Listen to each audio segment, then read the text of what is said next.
Hi, everyone. Thank you for joining Roosevelt University for the first Lifelong Laker Learning webinar of the school year. These webinars are designed for alumni, students, and community to continue learning beyond the classroom and beyond graduation. My name is Brittany Risley, and I'm the Associate Director of Alumni and Donor Engagement. I'm a proud Roosevelt alumna and will be dropping my contact information in the comment box if you'd ever like to connect more about alumni events or benefits. I would now like to introduce our exceptional Roosevelt alumnus speaker, Anthony Franklin. Anthony is an acquisition entrepreneur raising a traditional search fund with focus on finding, acquiring, and operating one great software business. Formerly a two-time VP of sales in the world of venture-backed SaaS, Anthony Franklin is also the founder and CEO of Spearhead Revenue Consulting, where he has helped 30 plus startups with product-led growth. With over 14 years of software sales and management experience in the various industries, he enjoys building processes, repeatability, and predictability in business operations. He also holds an executive MBA from the Quantic School of Business and Technology, a prestigious program for global business leaders. He also received his bachelor's in business management from Roosevelt University. He's also an active mentor, strategic advisor for tech startups, and an executive member of several organizations that support entrepreneurs and innovators. His career, which includes 3 years as full-time senior pastor, has helped him hone the skills required to connect, align, and optimize the talent around him. He is a published author at Built In, a regular speaker on go-to-market excellence, and a recipient of the 2019 Multiplier of the Year Award by the Weissman Foundation. In this interactive session, you're going to learn the change in getting customers to understand your product, the fundamental principles of product-led growth and its application in different sectors, how to start using product data to make sales teams more efficient, best practices for building and optimizing GTM teams in early stage ventures, and real life examples from venture-backed startups. Just a friendly reminder that if you think of questions during this webinar, please add them to the comment box. We will be monitoring them, and then we will address them as we go or during the Q&A at the end. Now, it's my pleasure to welcome Anthony Franklin. Hello. Hello, everyone. It's great to see everyone, and thank you for joining the webinar. I'm excited to be here, and thank you to the Roosevelt staff for having me on. I'm excited to talk about a subject that is something that is near and dear to me, and I think something that I've uncovered in my own professional journey. So I'm excited to kind of share a little bit about product-led growth. And so let's jump into it. So today's session, we're going to be talking about value and how to, create value in your business for your customers, right? And, there's this buzzword that you might have heard of, product-led growth. And I want to talk about a little bit about what it is, how you can implement that in your business if you're not already. And if you already have implemented product-led growth in the business you're a part of, how can you make it even more effective? How can you dive deeper down that rabbit hole? And so some of the examples I'll be sharing is from my journey as a leader in kind of the software world or SaaS world, software as a service world. But these applications can be used really in any business, and I'll share some of the more old school businesses, more of kind of mom and pop shops, how they can use product-led growth as well. So thanks for joining here, and excited, and we'll have questions at the end. So let's jump in. So a little bit about me, just so you guys have an understanding of, why am I speaking here? I've been part of the startup community for a long time, and I appreciate the kind of background that was given there. Right now, so all of these are, either Series A, Series B startups, or they are companies that work with startups. So New Chip is a venture accelerator where I've talked to, lots of startup businesses about, how to implement product-led growth in their businesses. And then, Currently, I am the managing principal for Spearhead Capital Partners, which we are raising a search fund. So I'll talk at the end about that. And that's pretty much the only sales pitch here I have. But most of this, I think, will add a ton of value, hopefully, in your company where you're at, whether you're leading as the CEO or whether you're kind of boots on the ground in the trenches. How can you implement some of these strategies in your company? So let's jump in. All right, so what we're going to do is we're kind of breaking it up into 3 parts here. First of all, what is product-led growth? We're going to talk a little bit about product-led growth high level, but then how does that actually change how your company sells their service? And the truth is, product-led growth changes how your customer success team does customer success and your support team. It changes how marketers actually market their services. It really changes how product leaders think about their business, but we'll dive deeply into how the sales process changes.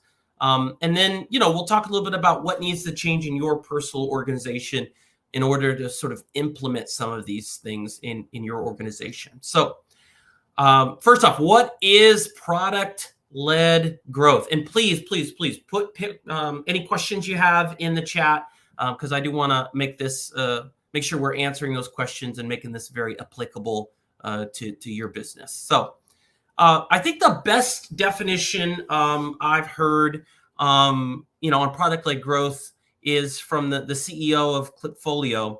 And he wrote here, and this is the only slide I'll read verbatim, but it says product-led growth means that every team in your business influences the product, and your marketing team's going to ask, how can our product generate a demand flywheel?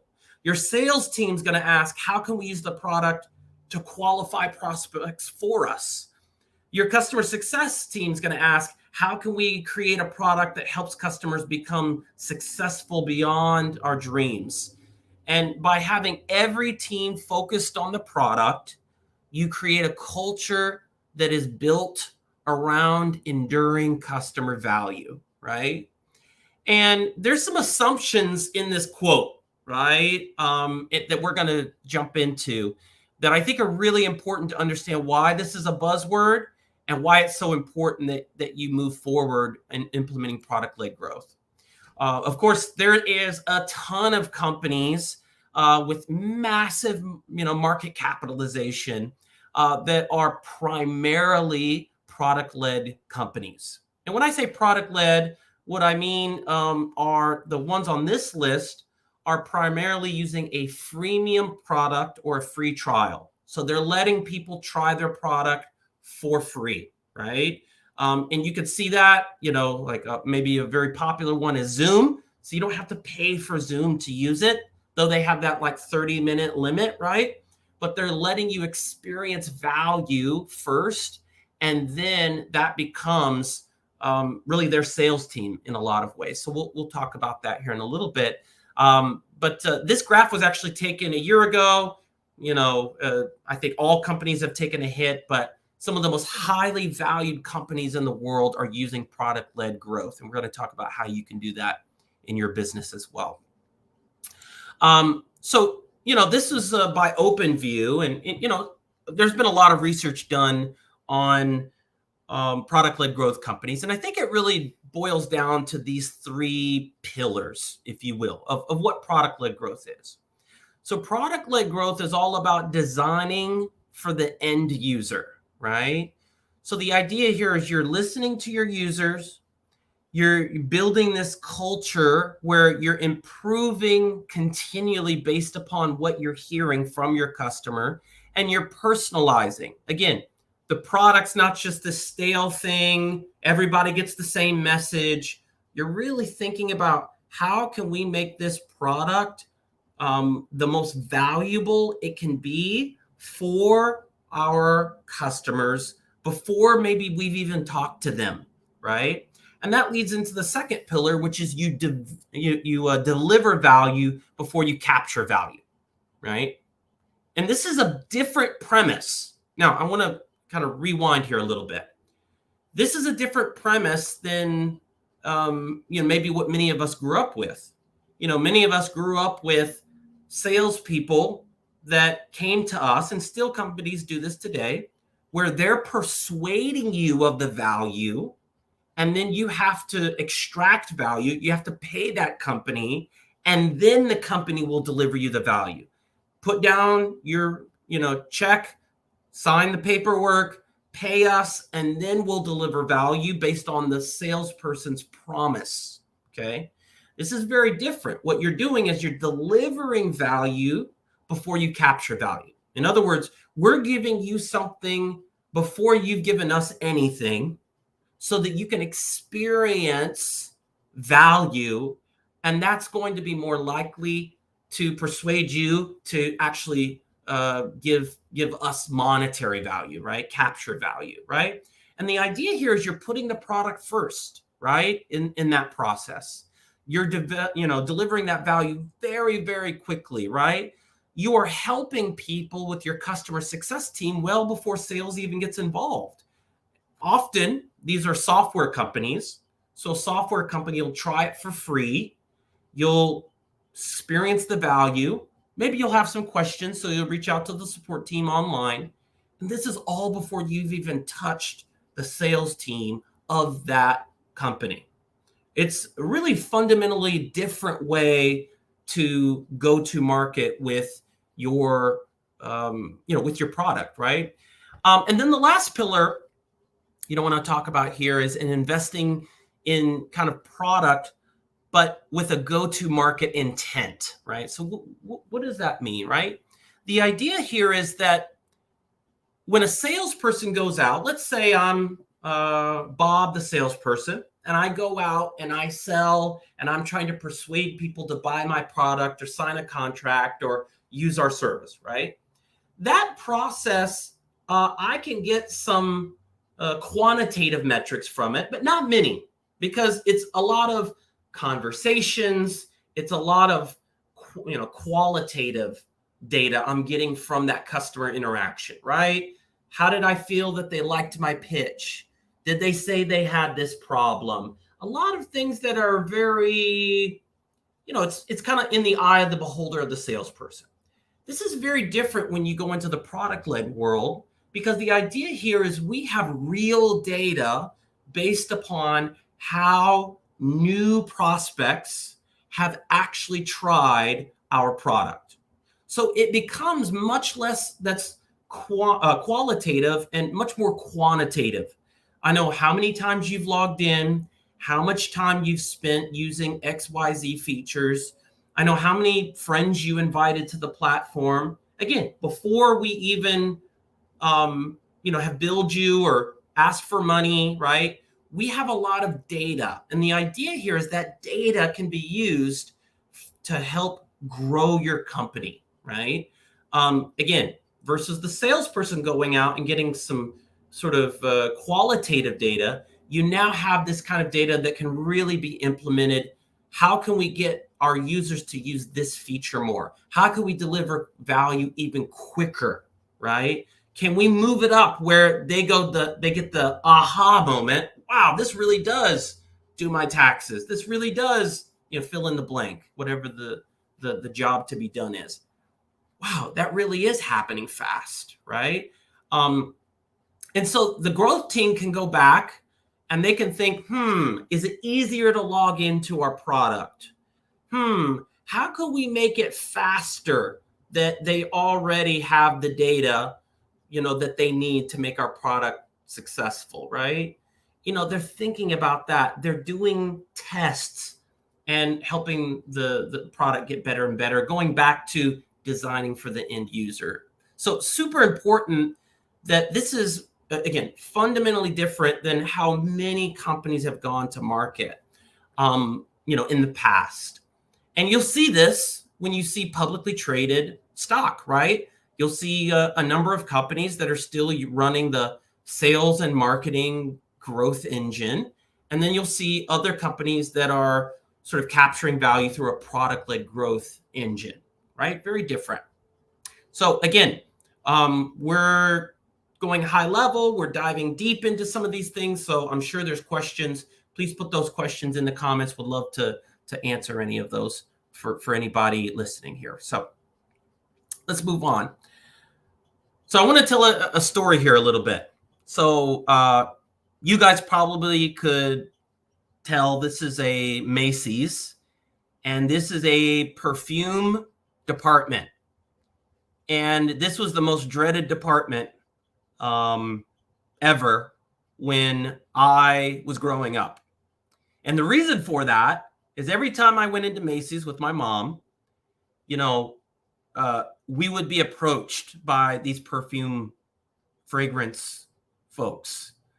And, they all have their little, fragrances and, hey, do you want to smell this? And sometimes my mom would come over and, we always seemed to hit this department. I don't know why. And she kind of knew where it was at. And they would always spray her. And, there's all these smells in that department. And she'd kind of try it out. And yeah, I like, hey, Tony, that's what my mom called me. Tony, hey, smell this, And, we'd be there for a while and I'd be bored out of my mind. There's not much to do for a kid in a fragrance department. But one of the things I found very early on is product-led growth. Even though that's the buzzword, we are already very versed in a world where we try and expect to get value first from a product. We like to say this is very tech heavy, but this is actually, we've been buying like this for a long time, right? Macy's understands that the best way to get people to sort of buy the product is try the product. And I'm going to spray you with the perfume, right? We do this when we buy a vehicle, right? We do this when we signed up for Netflix. As consumers, there's a whole world that's changed. It used to be that sales and marketing had a lot of trust, and we believed that they had access to information that us as consumers did not have access to. And so we listened and we believed. And now that world has changed. Now sales and marketing, for whatever, it's worth, there's been this perception of they're trying to sell me, they're trying to market to me. I want to see for myself if this is really valuable. And so that transition has been occurring for a long time. And now it's started working its way into not just consumer products, but B2B products that are, for enterprises. And it's gotten into cybersecurity products. It's gotten into a whole host of products that you would never think, try before you buy. That really works in that regulated industry. Yes. And it's because even though we're working for a business, at the heart of it, we do want to try it ourselves before, we invest anything. We want our teams to try it, that sort of thing, right?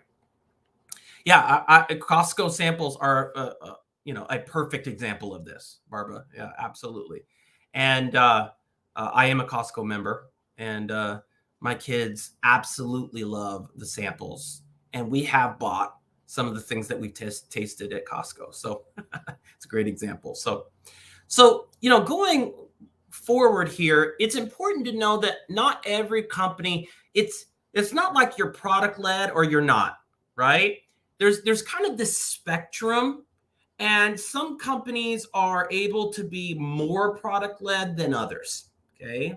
So if you think about certain types of businesses, it's actually very difficult for it to be fully product led, but it can be, as you can see on the right, sales led, product accelerated, right? So the idea is like there's sales, and in this graphics from the folks at Pocus, but from the right, you basically have organizations that their sales team really leads things.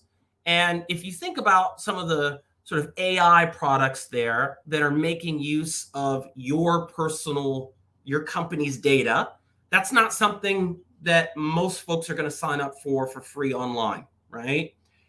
There's going to need to be a sales team that signs off on a non-disclosure agreement and maybe some other documentation before any data gets sort of analyzed or any products are used, right?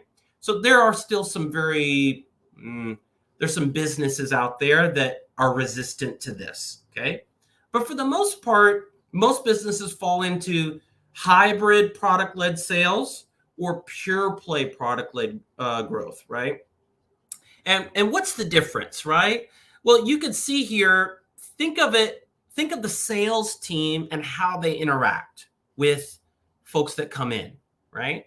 So in a pure play product-led growth, this is typically going to be a lower ACV, contract value, right? Average contract value.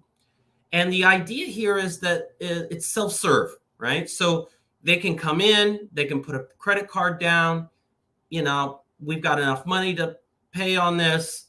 We're going to try it. We don't want to talk to anyone. We want to just try it first. So in those companies, some of the growth levers are going to be, can we make this a more viral product? Can we really start thinking about acquiring customers cheaply, whether through ad spend or through email marketing or something like that? Can we put kind of SEO content on our website that brings more traffic, more unique visitors, that brings more people actually trying the product, et cetera, et cetera. Then you've got hybrid product-led sales, which are sales assisted. Okay, so I'll give you an example of this one. This is somebody that signs up. This is somebody that comes in, but maybe they have to get approval from someone higher up in their organization. So you're meeting the end user's problems, but they can't buy this on their own. They're going to need their boss's approval. So you might have a sales team reach out after there's going to be some kind of interaction with the product, right? So, and then the conversation though is way different. It's not, can you use my product? The sales team's not approaching, please, please, please, this delivers value. They're actually approaching a user saying, hey, look, looks like you've been using this. Have you used X feature? Or did you know that you can do this based on kind of how you're using our product? It's a much more personalized conversation versus, hey, can you use my product, right? And then, of course, sales led is doing a lot of like account-based marketing, very targeted outbound sales, that sort of thing. So again, you're somewhere on this spectrum.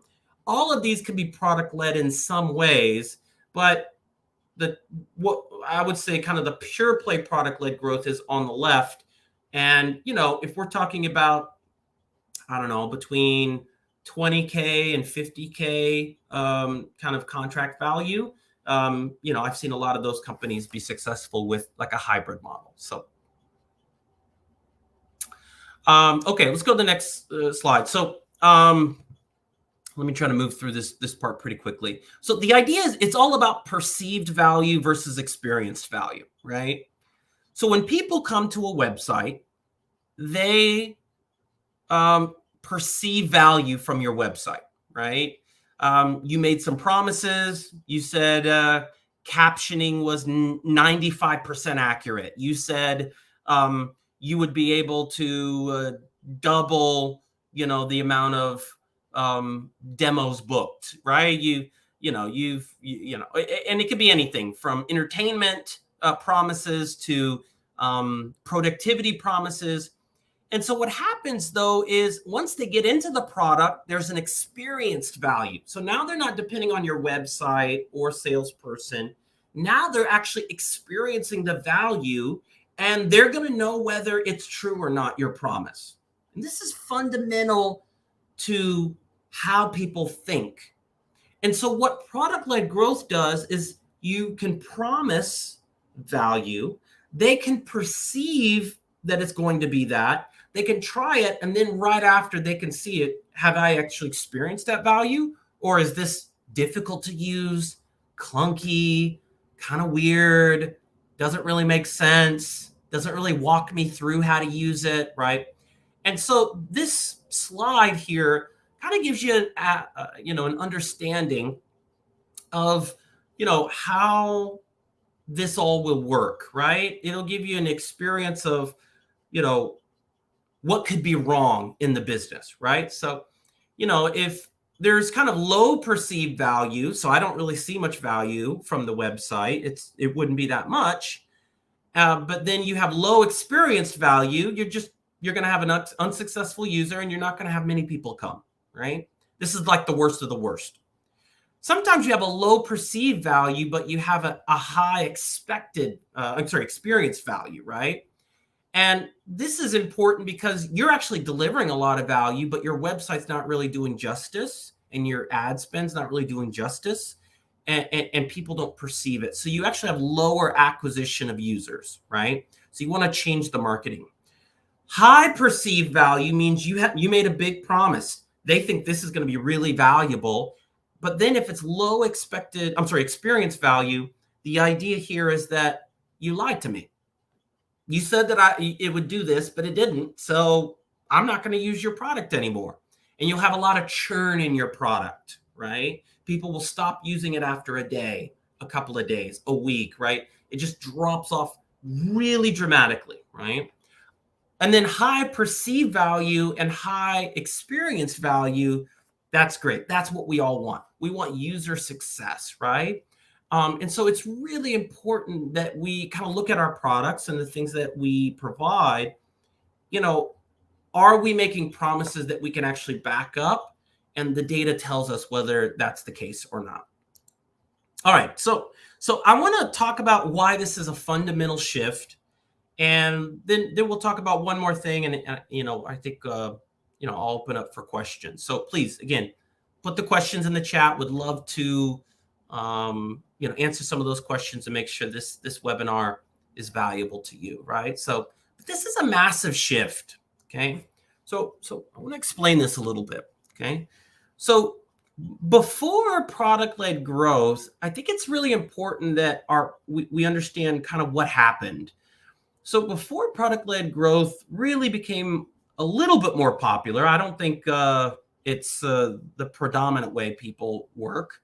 But before, there was like this idea of a lead process, and you had your marketing funnel, and then you passed them off to an SDR or BDR, an entry-level salesperson that would qualify to make sure this person's a good fit. Then they would pass them off to, a salesperson, right, that would, close the deal, kind of work with the other parties in the organization. Then they would be passed off to a customer success person, blah, blah, blah, right? That's kind of how you would, and you'd have to go up the ladder when it comes to that business, right? You had these methodologies that were large, 5 points, MedPick, BANT, Pastor, some of these. And then basically you would, customers felt like it was like an assembly line, right? I'm being passed off from person to person. It's about qualification.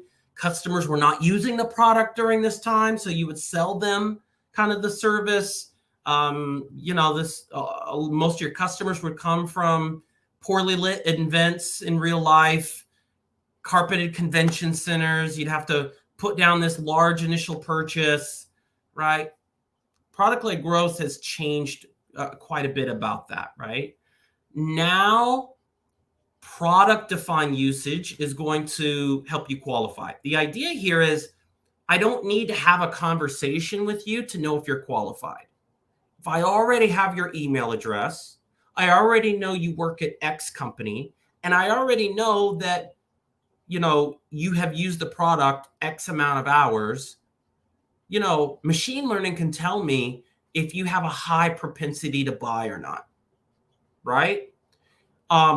Again, enough data can actually lead you to, is this somebody that there's a higher likelihood, right? There's no crystal ball, but data is way better than, just again, that sort of qualitative assumptions, right?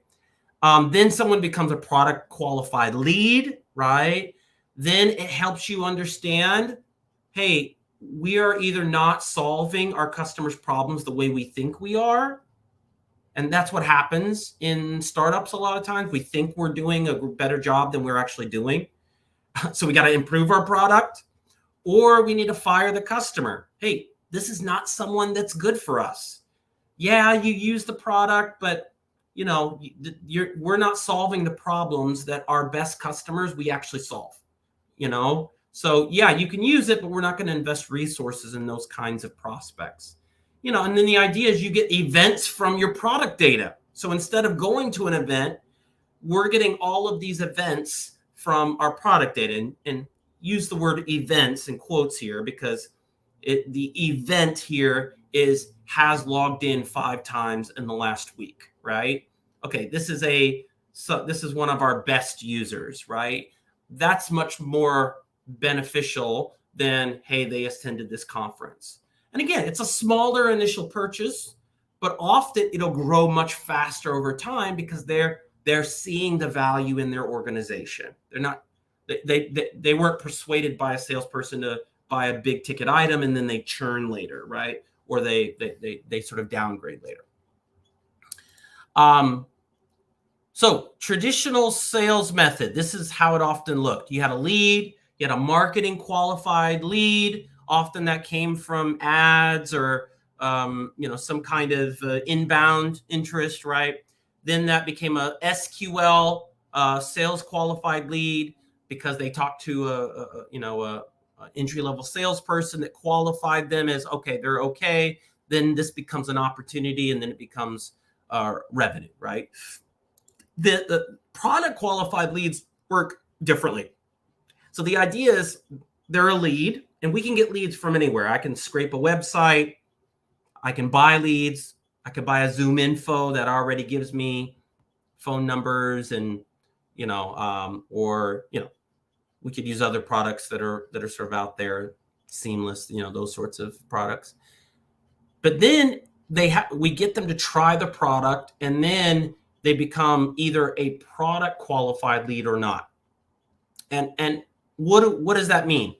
Well, they've hit certain criteria, either demographics, whether that means kind of frequency metrics or usage, engagement, that again gives us a good predictor if this is going to be a product qualified lead. Again, the idea here is not everyone that comes to my product is a good customer. We don't solve problems for everybody. And because it's free, it opens the gate. Anybody can try the product, right? But really the ones we want to be investing our scarce go-to-market resources, we want those folks to be folks that are going to have a higher propensity to buy, right? So anyway, that's the idea. And of course, we can guide them down a path that others have taken that have led to monetization. So actually paying us, right? And then that becomes opportunity and revenue, right? So again, this is a better experience on customers as well, by the way, right? Because again, they've tried it, and you could tell right away, like they get value and they know the value instead of like guessing, right? So very different, this product-led growth and how the funnel works, right? So this is a full funnel, and it's one of those graphics that admittedly needs explanation, but it tells you where the teams themselves are being involved in the sort of the process of winning a customer and servicing a customer, right? So the idea here is, and you could see this on the slide, there's different channels, marketing teams responsible for that. There's website visitors, there's a sign up and a trial. And then there's also, once they're in the product, marketing's also responsible for that initial growth. So this is important. Before, in the previous one, marketing was just responsible for ad spend, SEO, blogs, pens with your logo on it, that sort of thing, right? But now with product-led growth, marketing goes a little bit further. We want to bring people to the website. We want people to try the product. And then we want people to have a great experience when they come in. So typically marketing is actually responsible for that early influence. So marketing actually has to have some coding skills, typically, and we call that a growth team, right? In sales, I'm sorry, in startups, right? Then you could see the other teams are also involved. The sales team's involved in that early product process. They're looking at the data.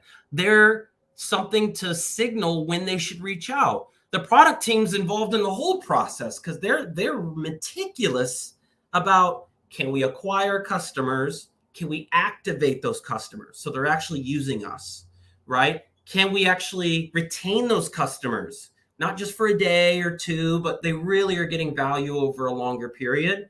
Can we get revenue out of those customers, right? And then can they refer us to their friends? And you can see that on the right side, active customer, loyal customer. And when they're a loyal customer, they're going to be referring others, right? Okay, so I know we're kind of coming to the time. I won't go too deep into this, but this is an idea of a sales, like a playbook based on all of this data. So, right? So when you have all of the data, the product data that's necessary, you can do something like, let's say, a free trial conversion product qualified lead. So what is that? That's basically someone signed up for a free trial. They're an ideal customer profile. There's significant usage in the product. Okay. So here's some of the signals you may put together, right? They're not a paid customer. We don't want to be reaching out to our current customers. The user signed up for a free trial. They're an ideal customer fit, and you can determine that by the title of the person. User industry is target industry, so they're hitting, finance or whoever we service. They've invited 10 plus teammates, right? So we know that, they are, they're referring this to other people in their organization. And then daily usage is increased by 30%. Again, it's not all of these. Typically, it'll be a subset of kind of leading metrics that are useful, and you've seen a pattern when you analyze the data. But then what happens? Let's say the account executive is triggered once somebody hits that, and they are responsible for reaching out to that person and starting the sales process, right? So again, we don't have to ask all of these questions of their title and, how are they using the product? We're getting a lot of concrete data even before we have that conversation. And we could talk about features they haven't used, how they could get value out of the product, and then start getting into how if you're seeing value in this, how could we navigate your own organization to unlock all of the features that you could be using, right? So, all right. So the last section here, and then we'll open it up for questions here. Okay. And again, definitely, I see a couple of questions. I'll definitely get to some of, hopefully all of them.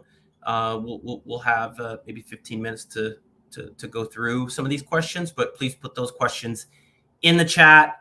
That's always super helpful for this sort of thing. All right. So when we talk about data, so what makes product-led growth work? It's really data, right? That's what really makes this sort of work. Venture-backed startups are all about efficiency, and I say that tongue in cheek, or at least they should be about efficiency. The idea here is that you want to get the data automatically versus having to put a salesperson that has to collect all this data, right? Or even an entry-level salesperson, right?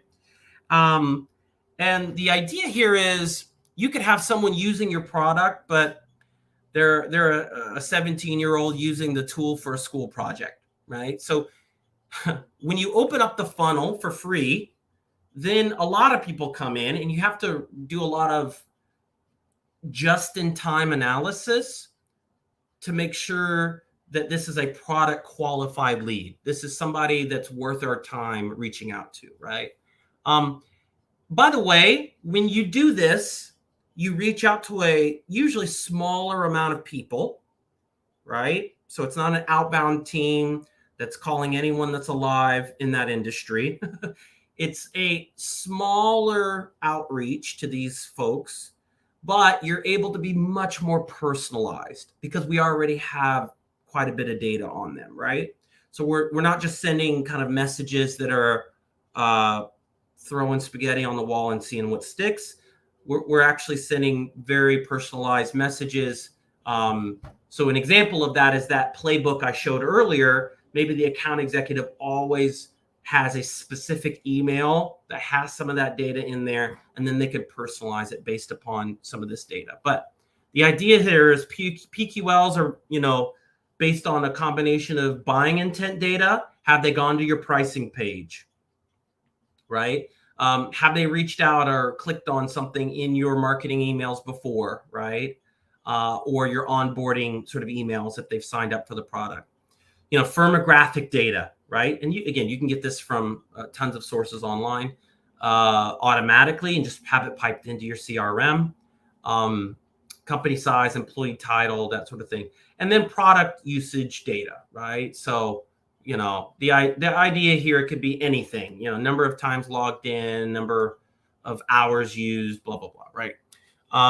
So you put this all together and you can start kind of developing let's say a graph, right?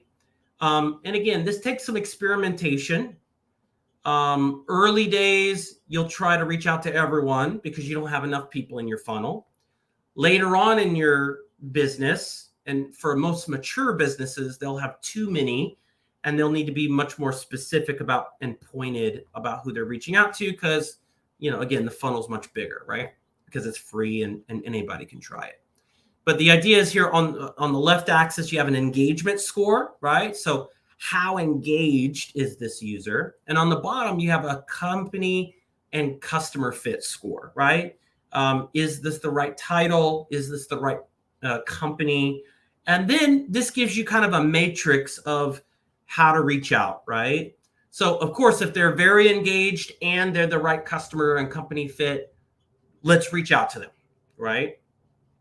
But, if you're in, let's say, high engagement, but maybe not so great of a fit, you still want to reach out, right? But the thinking here is much more, it's less prioritized. And if they're super engaged, maybe there's an opportunity to put some product features in that would appeal to this type of customer. So this is actually a really good exercise for, hey, we've got all these people highly engaged, but they're not really the type of customers we typically get. So that's a really good sign that there's something about our platform that attracts them, that keeps them, they're highly engaged, but maybe there's a few features that are missing that we could be bringing in more revenue off of these users that right now they're not putting down their credit card, they're not purchasing, but they're pretty engaged. So are there features that, hey, I would pay for this if it did XYZ, if it had a connector with XYZ, right? Whatever the feature is. On the bottom right, you have low engagement, but it's a high fit, for the company. Usually we sell to these types of companies, but they're not very engaged. This is a product issue in a different way. So maybe you're not building a new feature for maybe some customer base you're not serving, but now you need to think a little bit more about, okay, is there a way that we can build this and they will have a much more, a much better experience with our product, right? So that's it. I do want to pause here a little bit and just take a couple of minutes, just talk about, if you want to dive more into this subject, it is never ending. So I actually just summed up a lot of it, but, and tried to keep it as surface as I can and high level, but there's a lot on all of this. But I do think these are some great resources. I think there'll be a YouTube video and all of that after this. So you'll be able to check these resources out. But these are some great things I've learned from early on in my journey. And I think, I think you'll definitely learn a lot more about product-led growth and in the market today. So, I appreciate it. I do want to take just a second to talk a little bit about what I'm doing. So I am a proud Roosevelt alum. And, I got married in Chicago, had my first kids in Chicago and love getting back there. So right now, I've been in the venture-backed world for last 7 years, and I've had a great experience. But for a long time, I wanted to be an entrepreneur. And for those that don't know, search funds are an increasingly popular asset class. So if you think about venture capital, high risk, it's like darts on a dartboard, blindfolded. Hopefully, someone becomes Uber, but it's not likely. And then you've got private equity, which is less risky, bigger companies, but the check size is massive to even play in that space. So search funds are kind of in between. They are smaller businesses, and you look to fundraise to buy a business and run it as the CEO. So that's what I'm looking to do. The asset class is 35% IRR. Internal rate of return. So the idea here is it's much higher than VC in private equity. So I'm fundraising right now. So if anyone on the chat is interested, I put my details here, and I'll also put them in the comments so you can save them on your own. But excited to chat with folks and be helpful to anybody in the community. I'm really grateful for all that Roosevelt's done for me and helped me in my career. So. And that is my mobile number and our email address. And we've got about 60% of our round raised.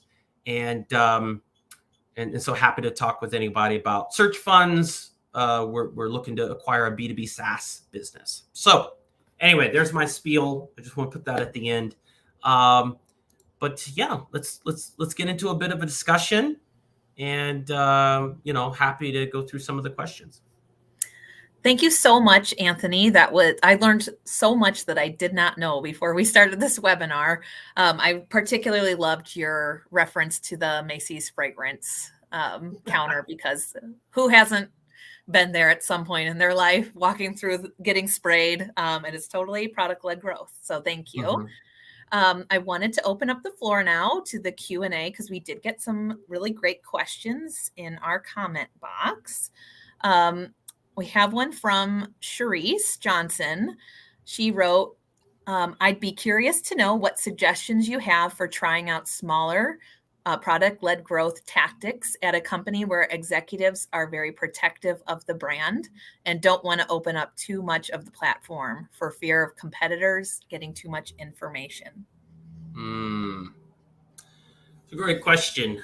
So one of the most difficult parts of product-led growth is getting executive buy-in. And I've experienced this myself, especially the more traditional the company, the more success they've had without it. Typically, there can be this thought process of like, it ain't broke, so don't fix it, right? I think the way you do this in your company is you want to start off small and doing perhaps an experiment, right? So, and this could be happy to reach out personally and send you some info on this. But, the idea here is, let's try out, if I have 4 products and I have one product that's actually not, it's less than 5% of our revenue, let's say. Hey, I'd like to try an experiment. And we're not shutting off the sales engine. I'm just diverting some small resources. And here's what I'm looking at to know if that'll be successful, right? So the idea here is you want to get a small experiment and permission to do a small experiment. And you could do this in lots of ways, right? So the smallest, cheapest experiment, okay? Just put up a website on try for free, right? It doesn't even have to be on the main page, right? But you can, put this in a link. You could do it for a limited time period and see how many people click on this try for free.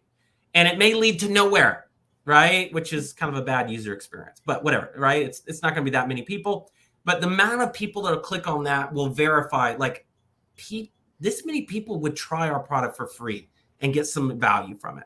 So that's if you can't get any sort of validation, right? But if you can get a little bit more, right, It doesn't take, and again, this all depends on how big your team is, right? So in a big team, it doesn't take that many engineering resources to actually just produce another funnel, right, into the product, if into a software product, let's say.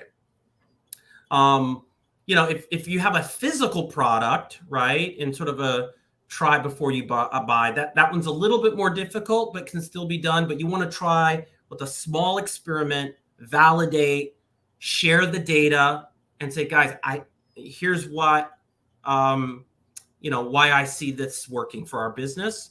So that's one thing. I think the second thing is if you have competitors doing this, that's kind of a fear of missing out. Like, I think all of us feel that way. And it's like, especially if they're doing well, you want to get some data on that. So, but again, if you're the first one doing it, that one's tougher. And usually you're going to have to do some small experiments to sort of validate your way and get permission.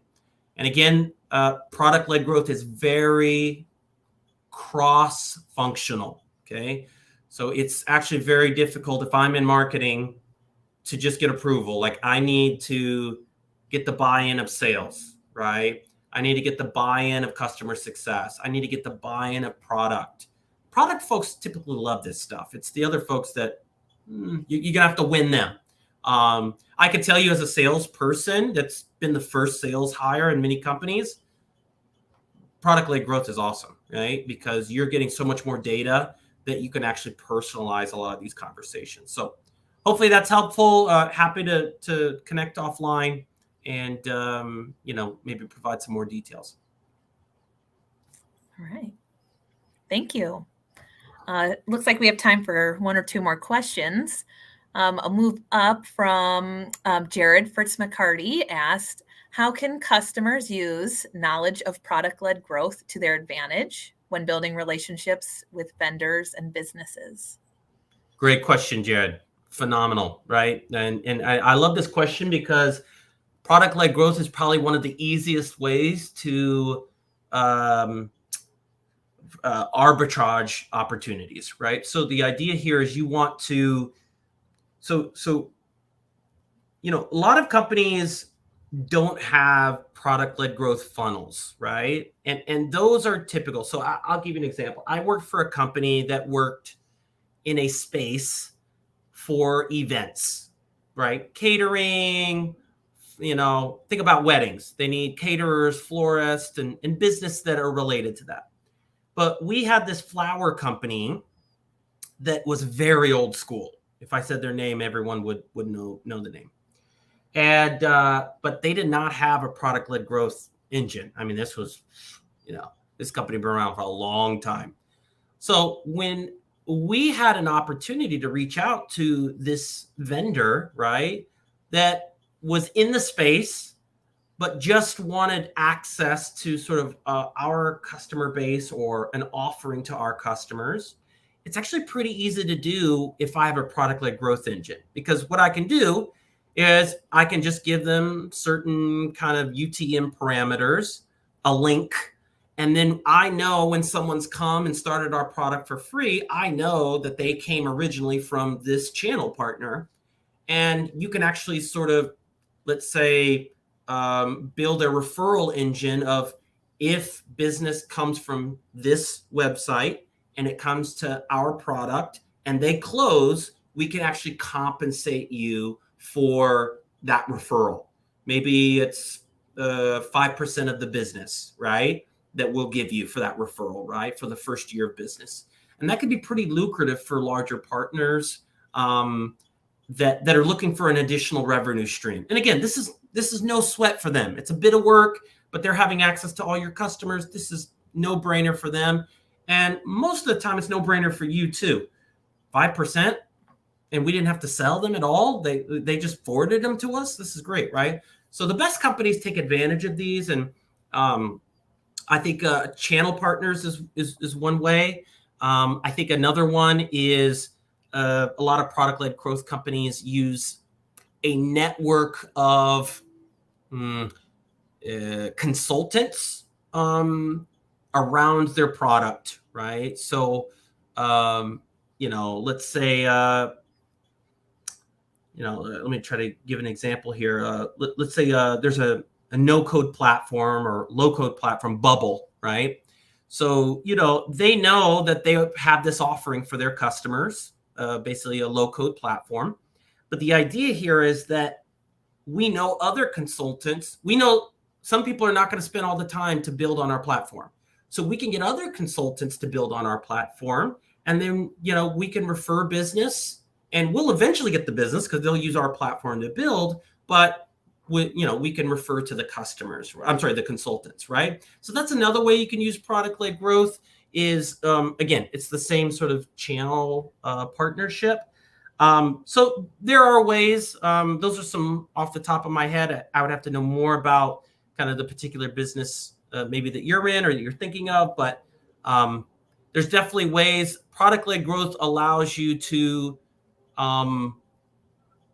have a lot more funnels coming into your product and be able to track them. So, and again, you'll know immediately whether those customers from that particular channel are having a great experience because you can sort that, right? Are they using it versus the average?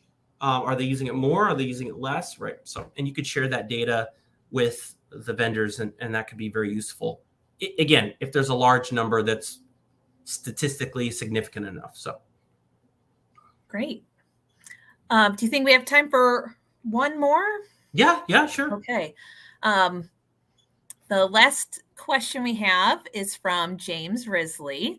He asks, high perceived and experience value is hard to balance with PLG for some products. My company's database contains a lot of info that takes some time to understand, which we often do with our sales team during tours. Should we focus more on self-led tours or rethink how we show off our information?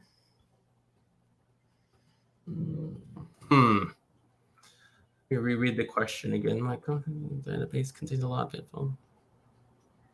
Sales team. It takes a lot of time to understand, which we often do with our sales team. So, James, maybe you can just comment. Are you in what team are you on? Are you on an engineering team or what's the which we do often? I think he's popped off of the webinar okay. due to time, but Focus more on I know self. James. We have the same last name. Okay. He's also a Roosevelt alumnus, and he works in like e-commerce media. So he writes about e-commerce trends, and he uses the database, and so they sell products out and the information out, but it's hard to understand it without a person there. Yeah, definitely. I do believe it's hard to balance for some products, but generally there's a jobs to be done outcome that our users, our prospects are looking for, right? So like they don't really care about our data. They don't care about our brand. They don't care about our company. They don't care about me, right? Which is fine, right? Because there's a problem. They're looking to solve it, and they're looking for the most efficient, easy way to solve this. And so, without knowing the job to be done here, like, it's hard to answer this question, but typically most companies, right? The reason perceived value and experience value are so far apart is because there's a lot of steps to get to that experience value, and sometimes it's required steps, right? Like if you're a company that does machine learning or AI, and you need that company's data, like the customer's data, right? It becomes very difficult to deliver value quickly, right? Because you've got to get approval to have access to their data, right? So so it's tough to know without the actual job to be done here, but I do think self-led tours are great, but if there's lots of steps between perceived and experience value, then you need to do some work to make that a quicker process. And sometimes that's how channel partners can also be successful, right? Is they already have access to that customer's data, right? So maybe they don't even need to give you access. That partnership will already give you access, or it'll be easier to get permission to use that data. So again, hard to know without the actual job to be done here, but hopefully that's helpful. Well, that's great because we're almost here at time. So I have your information was shared. So anyone who wants to follow up with you can send you an email. And please, I dropped my information into the comments box. You're welcome to send me an email, anyone watching who wants to ask a private question or wants to be connected with Anthony. So to close up here, I just want to thank you again, Anthony, for teaching us about product-led growth. And thank you to our viewers for tuning into the webinar today. Our next webinar will be with alumnus Brian Ray on Tuesday, October 10th from 12 to 1 p.m. Central Standard Time. And Brian will be speaking about the implications of AI in the workplace. We hope to see you then. Thank you. Have a great day, Lakers. Thank you, guys.